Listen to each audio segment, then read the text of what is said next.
This month, the full House came together to condemn the anti-Semitic myth of dual loyalty and all forms of bigotry with a resolution that, quote, rejects the perpetuation of anti-Semitic stereotypes in the United States and around the world, including the pernicious myth of dual loyalty and foreign allegiance, especially in the context of support for the United States-Israel alliance.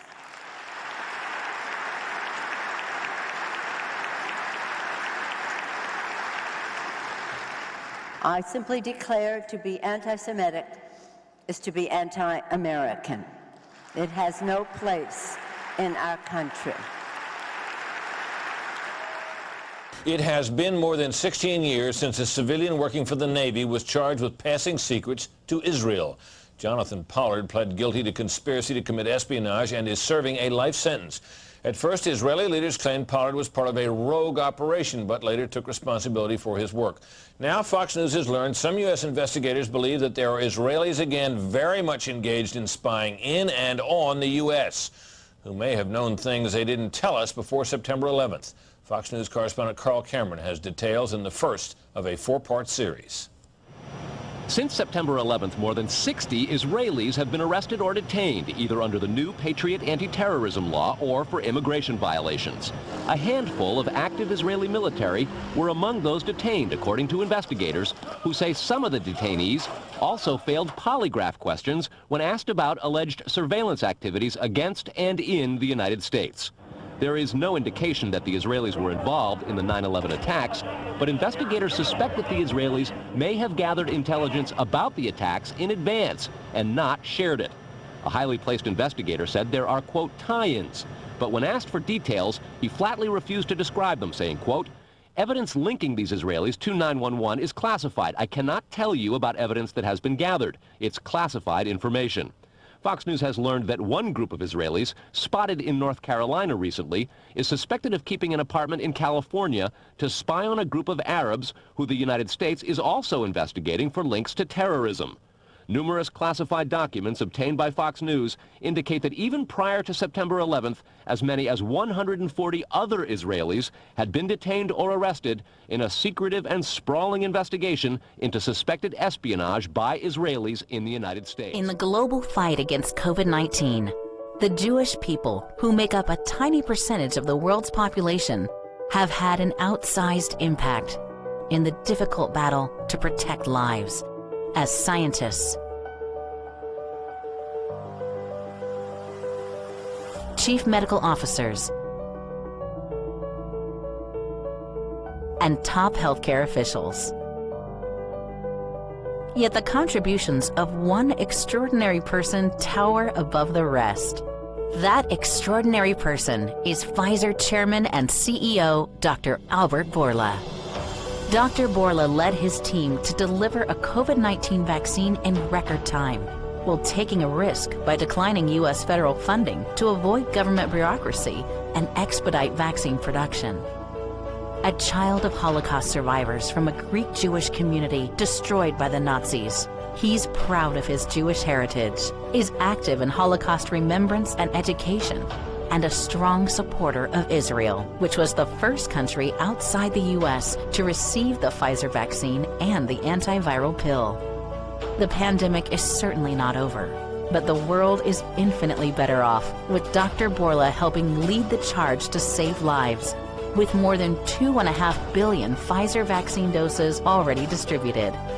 Because of Dr. Bourla's extraordinary contribution to humanity as the world battles the worst health crisis in 100 years, Dr. Albert Bourla has been selected as the recipient of the 2022 Genesis Prize, the Jewish Nobel Prize. Thank you, and congratulations, Dr. Bourla.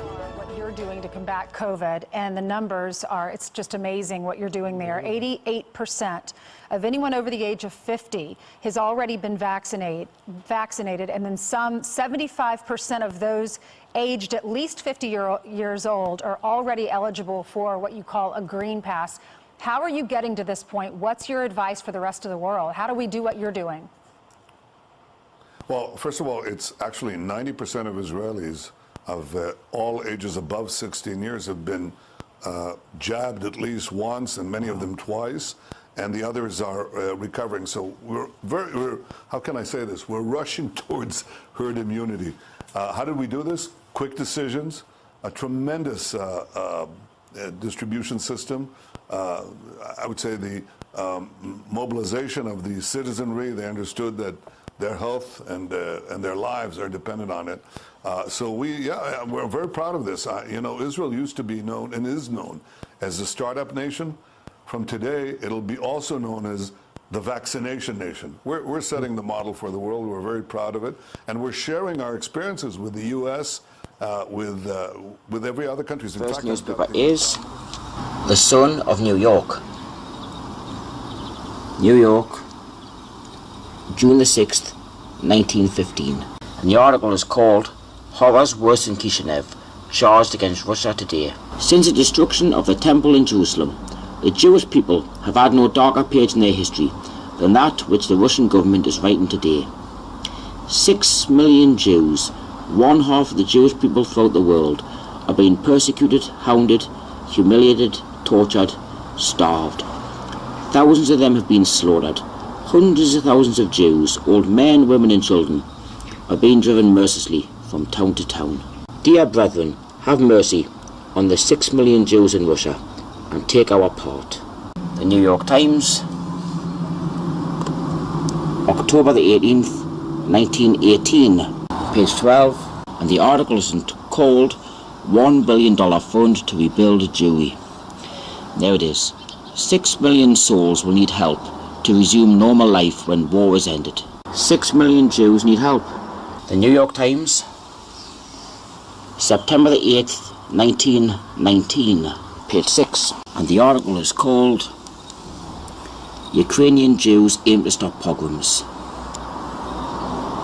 Mass meeting hears that 127,000 Jews have been killed and 6 million are in peril. We come out now before the world with a determined slogan, those pogroms must stop, said the President in his annual message. It is only a question of holding these facts continually before the civilized world. We must not permit the world to slumber. This fact that the population of 6 million souls in Ukraine and in Poland have received notice through action and by word that they are going to be completely exterminated. The New York Times, the date, November the 12th, 1919, page 7. The article is called Tells Sad Plight of Jews. Felix M. Warburg says they were the worst sufferers in the war. The successive blows of contending armies have all but broken the back of European Jewry, he said, and have reduced to tragically unbelievable poverty, starvation and disease about 6 million souls, or half the Jewish population of the earth. This is the Atlanta Constitution, February 23rd, 1920. The article is on the front page here. It's called $50,000 Raised in City to Save Suffering Jews. So I'll go to page 3. He called upon the Atlanta Jews to arise to the occasion and to contribute to the emergency fund in order that the lives of 6 million of Jewish people may be saved. Rabbi Marks made an eloquent plea for generous responses to the call of the representatives of the Jewish Relief Fund. He drew a graphic picture of the starvation and suffering of the 6 million Jews who live in Eastern Europe and Palestine. Anti-Semitism in the contemporary far left is rarely expressed in the explicit and direct anti-Jewish manner that characterizes anti-Semitism in the far right. It also differs from the more blatant forms that emanated from certain circles of the left prior to the Holocaust. That being said, the anti-Semitism found in this political sphere does build on many of the pre-Holocaust anti-Jewish tropes and perceptions, particularly those viewing the Jews as an omnipotent, powerful, world-dominating conspiratorial force. Whoa! What the fuck? Dude, Jewish lives matter most. Dude, can you be a little more on the Malcolm X Jr. That's a bit on the nose. Dude, get a shot of that. That's a bit on the nose there. I mean, that's pretty bad. That's gonna piss fucking people off. That's gonna piss people off, man. Oh my god, are they putting this shit all over the fucking place, man? Dude, I see one down there. Oh, fuck! So this is like a whole campaign. This is a whole campaign. I think that one's might fucking backfire on it. Okay.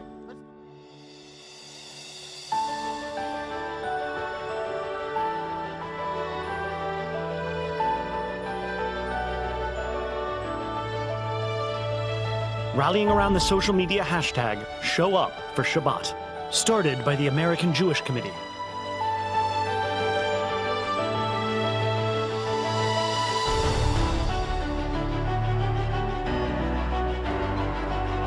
Convening at the Global Forum reflects the strong ties between Israel and the AJC global community. AJC has always stood by Israel. We need the clear moral voice of the American Jewish Committee. You have fought for the core values that drive democracies.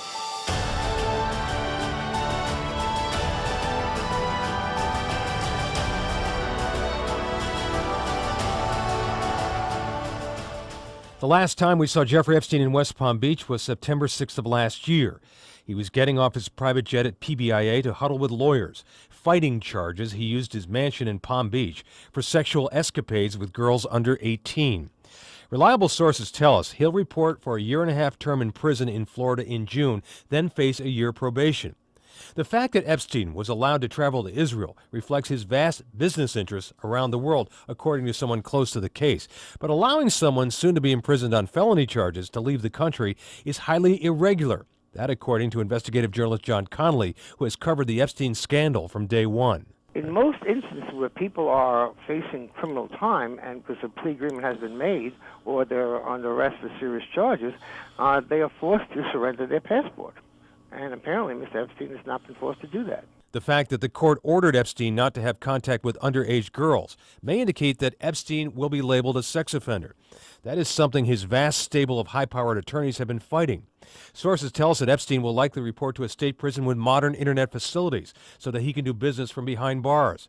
It's been more than 3 years now since Palm Beach police started investigating Jeffrey Epstein. Reporter Connolly says money has bought him time. I've always been a bit shocked by the way the state prosecutor has handled this case from the get-go.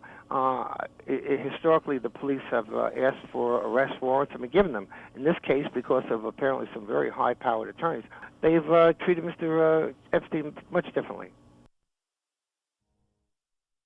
Shalom, friends. This week, you've probably received in your inbox that email that's been going around everywhere about the Jewish research heroes. All these great Jewish scientists who've helped develop the vaccines that we're now rolling out across the country. You might have noticed on that list, one of the scientists is actually from our area, from right here in the Philly area at UPenn Medicine. And I want to talk a little bit about his accomplishments in song form in tribute to a couple of weeks ago when we celebrated Hanukkah. Dr. Drew Weissman is a member of the tribe. He's professor at Penn Medicine, and his research I'll describe. Weissman helped develop the antiviral vaccine. He did it by copying messenger RNA, and here's just what we mean. The molecule messenger RNA transmits information all the way from DNA. But you ask, what about vaccination? The vaccine uses mRNA. You'll soon understand its purpose because it's easier to copy than copying complex proteins from the viral particle's surface. So lift up a l'chaim to all our research heroes. We'll drink to you this Shabbat from Rachel Walensky to Steve Shapiro. Shabbat Shalom. The last time we were here in Davos in the winter, it was January 2020. Yeah. And I saw you at that point, and we were at a breakfast right over here at the Belvedere. I remember. And you came up to me in this small room, and you were talking about how you had actually, you were working on a vaccine for COVID. And at that point, COVID-19 didn't even really exist in our minds. We were just hearing about them. Yeah. I think there was no name at that time. Yeah.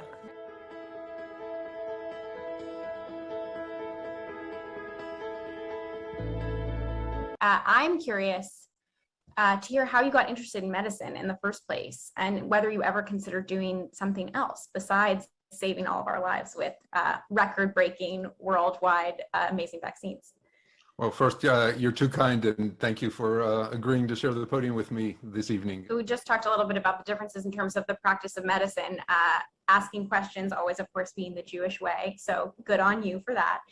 But on a personal level, moving here, how did it feel to sort of change your identity from being Israeli to having that be kind of hyphenated with being in America? Being an Israeli and being called Tal Zaks, within a nanosecond, people figure out, we figure out who this guy is. And I've never made any bones about it. In fact, quite the contrary. I often embrace some of the, Talmudic or Yiddish sayings, if you will, just as a way to share my heritage. And I do it very openly. In the beginning of September, it's when companies typically make their long-range plans, and it's always a very, very tough time. And I used to joke to people and say, look, these are the 10 terrible days. Yeah, let me tell you about that. We got some atonement to do here, right? And when another example that I've used is when we go in front of investors as a corporate spokesperson, we're supposed to read this forward-looking statement. And very quickly on, I remember I was in New York in a room full of bankers, and the slide flashes up, and I look at these guys and I'd say, look, let me explain this simply. What the slides means is really just a modern legalese interpretation of an old Talmudic saying that basically says, since the time of the temple was lost, all prophecy has been given to fools. So whatever I'm about to prophesy, I'm a fool, but if you listen to me, well, that's on you. And sort of, I've embraced those elements of cultural heritage and found a way to make them part of my life, right? What was funny to me is one day, one of my colleagues came up to me and said how proud she was that I was so proud of my Jewishness. And that really struck a chord for me, because I guess maybe as an Israeli, not growing up here, realizing that what I'm doing may be a little bit on the edge for some people in terms of, having my identity front and center, was Defense not. Intelligence report said Israel has a voracious appetite for information and, quote, the Israelis are motivated by strong survival instincts which dictate every facet of their political and economic policies. It aggressively collects military and industrial technology, and the U.S. is a high priority target. The document concludes, quote, Israel possesses the resources and technical capability to achieve its collection objectives. A spokesman for the Israeli embassy here in Washington issued a categorical denial, saying any suggestion that Israelis are spying in or on the U.S. is, quote, simply not true. There are other things to consider, and in the days ahead, we will take a look at the U.S. phone system and law enforcement's methods for wiretaps, and an investigation into the possibility that both have been compromised by our friends and allies overseas. Brett? Carl, what about this question of advanced knowledge of what was going to happen on 9/11? How clear are investigators that some Israeli agents may have known something? Well, it's very explosive information, obviously, and there's a great deal of evidence that they say they have collected, none of it necessarily conclusive. It's more when they put it all together.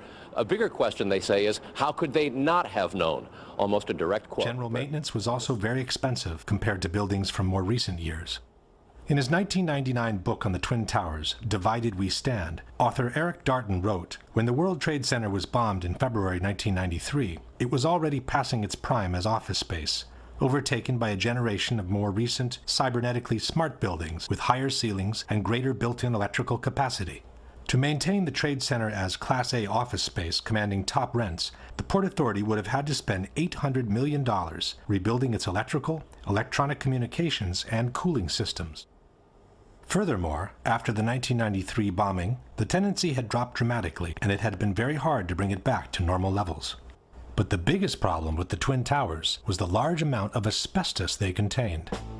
Built in a time when the use of asbestos was still allowed in civil construction, at least 400 tons of this extremely dangerous material had been used to fireproof the steel structure of the buildings and to insulate hundreds of miles of pipings for water, heating, and air conditioning. Asbestos was also present in the ceiling panels, the elevator shafts, and the vinyl tiles from office floors. From a property condition assessment of the Twin Towers dated December 2000, we read, according to Port Authority records, a total of 7 million square feet of vinyl asbestos floor tiles were installed in the World Trade Center. By the time asbestos was banned from civil construction, the Twin Towers were nearing their completion. Initially, the asbestos was encapsulated wherever possible to prevent the particles from being inhaled. But in the 1990s, the regulations grew tighter, and every time a simple renovation was needed, the complete removal and replacement of the asbestos was also required. At the same time, because of the health risk it posed, the cost of asbestos removal and abatement had been skyrocketing. Safety procedures required the areas to be treated to be vacated in advance, hermetically sealed, and kept under negative pressure at all times to prevent particles from escaping outside. Only specialized workers could access the area, wearing airtight suits and respirators. A full decontamination process was required every time they left the area. In the mid-90s, the Port Authority put out different bids for the removal and replacement of the asbestos in a case-by-case scenario. For example, this is a 1995 contract for the installation of 2 low-voltage substations in Towers 1 and 2. One section in the contract listed the replacement of asbestos at floors 41, 42, 75, and 76 in Tower 1 and floors 75 and 76 in Tower 2. Total cost for the asbestos removal and replacement, $868,000. Tower 2, 40th floor. Contract for asbestos removal and abatement, total cost $650,000. Towers 1 and 2, removal of asbestos and new ceilings at floors 7, 41, and 75. Total cost $882,000. It soon became clear that the Twin Towers were quickly turning from a prestigious asset into a serious liability. From the December 2000 condition assessment, we read, from 1986 to 1999, a total 31 contracts were bid, and a total of $58.2 million was spent in abatement projects. By then, 3.5 million square feet of vinyl asbestos floor tile was removed. Only half of the initial 7 million square feet installed. At the estimated cost of $5 to $6 per square foot, that accounted for an additional $20 million in cost for the Port Authority, and that was for the floor tiles only. There were also hundreds of thousands of square feet of spray-on fireproofing to be removed throughout both buildings. And then there were the elevators. This is the list of elevator shafts with asbestos-containing material as of December 2000. This is Tower 1. And this is Tower 2.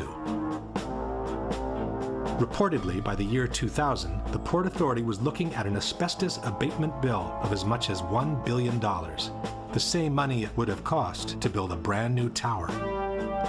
Back in the 90s, the Port Authority had sued the insurance companies, trying to get them to cover the cost of the asbestos removal. But in May 2001, 4 months before the terrorist attack, the Port Authority of New York and New Jersey lost their 10-year-old court battle. At that point, the Port Authority was between a rock and a hard place. The Twin Towers could no longer be maintained without incurring the cost of asbestos removal, yet they could not be demolished because of the large amounts of asbestos they contained. The only remaining option was to dismantle and remove the 2 poison-filled giants one piece at a time. But the cost of such an operation would have been so astronomical that no one has ever tried to put a number on it. Luckily for all, the stalemate was broken when a real estate tycoon named Larry Silverstein, who already owned Building 7, offered to purchase a 99-year lease for the Twin Towers. 76 years old, and look at him go. He walks fast, talks fast, and is always selling. Silverstein seemed in a big hurry to close the deal. Even though he had been hospitalized for a car accident during the bidding operations, he asked his doctors to take him off the morphine so the deal could be finalized. So I told the doctor, I said, kill the morphine, and I got to get my people in here, because you can't think with morphine. So they let the morphine run down. The pain was terrible, but I brought everybody together, and that's when we framed our best and final bid. On July 24, 2001, Larry Silverstein celebrated the acquisition of the Twin Towers with a public ceremony. Silverstein signed the lease on the World Trade Center just 6 weeks before 9/11. He then took out an insurance policy covering the Twin Towers for $3.2 billion in case of total destruction.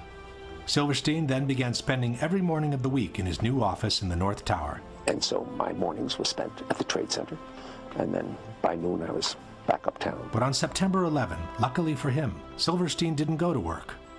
Even though he had already scheduled a business meeting in the North Tower, he found out that his wife had made an appointment for him at the dermatologist. The morning of September 11th, Silverstein was scheduled to have breakfast at the restaurant at the top of the North Tower. he canceled at the last minute at the insistence of his wife, Clara, who wanted him to go see his dermatologist.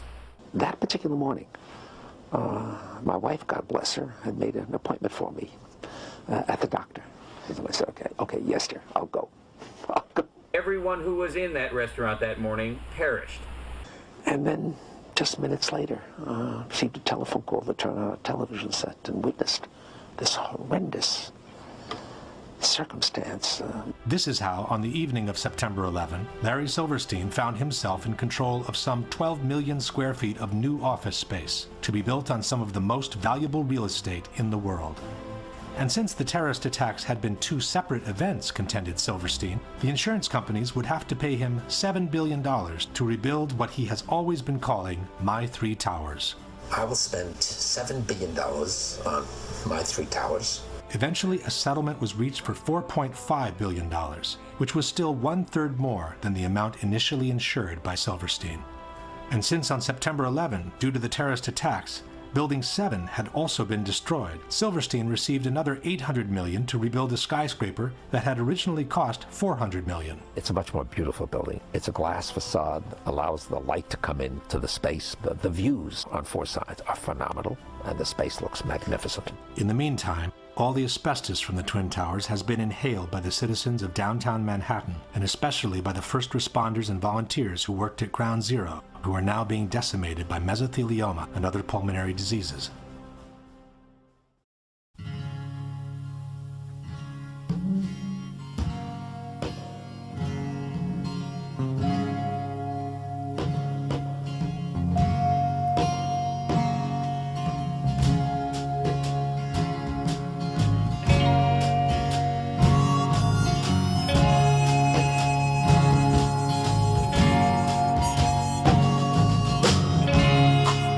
Once I was a soldier, and I fought on foreign sands for you. Once I was a hunter, and I brought home fresh meat for you. Once I was a lover, I searched behind your eyes for you. Soon there'll be another to tell you I was just alive. And sometimes I wonder, just for a while,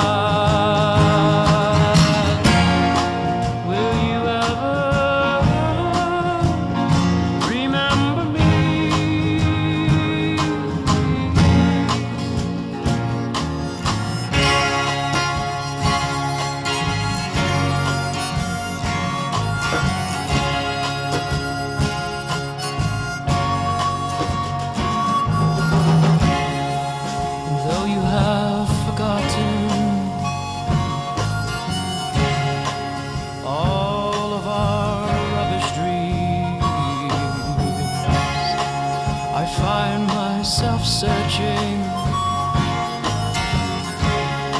through the ashes of our rooms for the days when we smiled and the hours that ran wild with the magic of our eyes and the silence of our Sometimes I wonder, just for a while,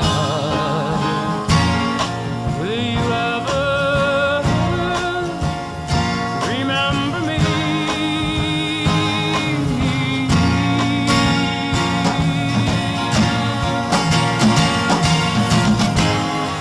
Ever